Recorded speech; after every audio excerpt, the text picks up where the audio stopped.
Hello and welcome to Redbeard Shaves. Today I'm going to be reviewing the Edwin Jagger 316. Now, this was just released this last week and they are sold out at this current moment, but I was fortunate enough to get to borrow this from another YouTuber, the Shaving Tolson, Timmy 2 Shaves. We exchanged. He wanted to try my Rockwell Success. I've been really wanting to try this, so thank you, Tim. I appreciate that. Mainly going to be a razor review today, so I'm just going to quickly go over what else I'm using. I'm using Uncle John's Laguna Buru soap. This is a nice, clean, beachy aquatic.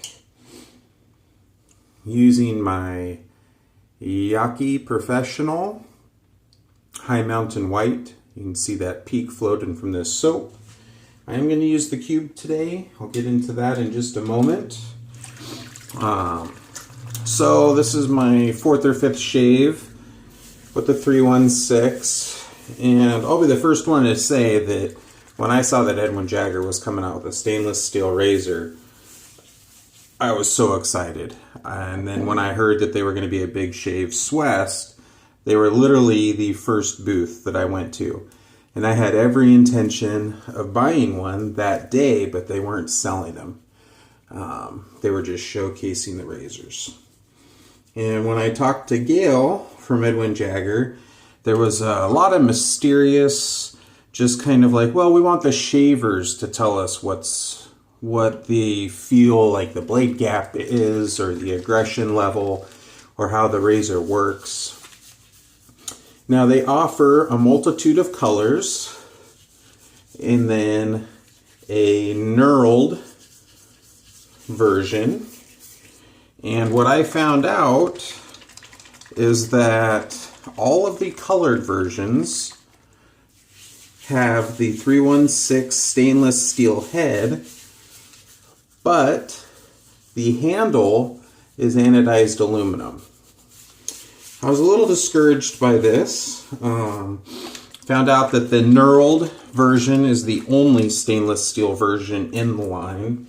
I was a little disappointed because I felt like you're advertising a razor that is stainless steel, and then your largest offering of that razor is an aluminum anodized handle.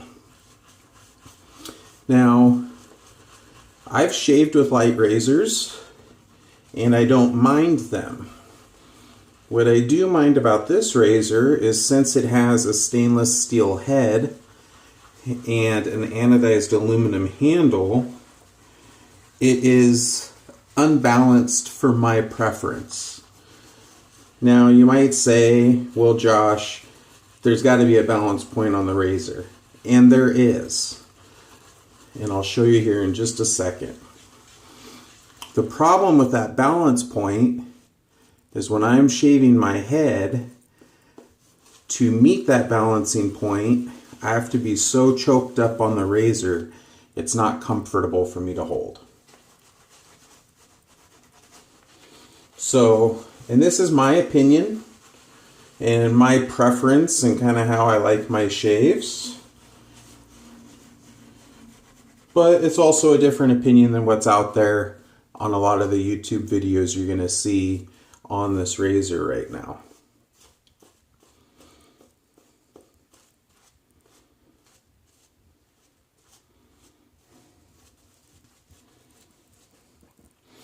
So now that I got my lather all going, and I have a Persona red blade on here, and I've used a multitude of blades from a feather. I've used Perma Sharps, Pole Silvers.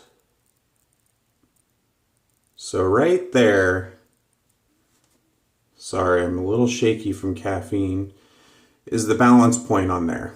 So since this handle is so incredibly light, for me to comfortably hold it to counterbalance the weight of this head with the light handle, I'd have to hold it about there. And comfortable holding pattern for me on razors is about like this. So I have to be real mindful because it's so head heavy with this super light handle. With that being said, I have been told by somebody who owns the full stainless version that the weight and the heft of it is quite lovely. I compared using this to the DE89 because in my mind, the DE89 is an iconic razor from Edwin Jagger. If you haven't tried one, chances are at some point in your shaving career you will. It's one of the #1 recommended razors to new shavers. The Edwin Jagger DE89 or the Mercure 34C. So, and then the DE89 was my daily driver for many, many, many months. What I found to be different, I feel that the 316 is a little more aggressive, which isn't a bad thing. I personally get a little more blade feel from it. Some people say they don't feel the blade at all. But again, in comparing with the DE89, I get more blade feel. I have to just be ever so careful because this handle is so light that I want to add pressure. And I've actually ended up cutting myself every time I've shaved with this. So you guys might get a little blood oath today. The head is fairly smooth. One of the interesting things is that on the bottom plate, they have what I call a comb, which is very similar to a disposable blade. So if you're used to a standard disposable blade, you have this comb here that is meant to help pick up the hair so you can get a closer shave. Well, they actually built that in to the stainless steel, which it's a poured head. You can tell that by the posts that they knock off. And then there's also pore lines on the inside of the top cap. Not the cleanest finish, I feel. You can also see on the ends here where there's a little bit of the pore line. Wasn't fully polished up. So this razor is going 119 to 140 on US sites. On English sites, you can get them for roughly $89, I believe. So you can get them a little bit cheaper. But then you also, depending on where you're at with that, run the risk of paying a little extra on shipping. Now, what I feel this comb does is doesn't necessarily make this the smoothest shaver for me. I have a couple of moles on my head. I do occasionally get some razor bumps. And around my ears, it seems to actually pull up the skin and I nick myself more frequently. So it's not the smoothest of shaver for me.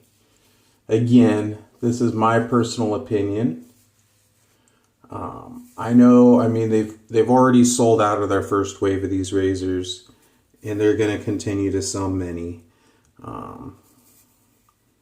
I was so excited to try one of these out, and I just have to say that I'm very fortunate that I was able to try one without buying one, because I probably will not add this to my den, even the full stainless steel version.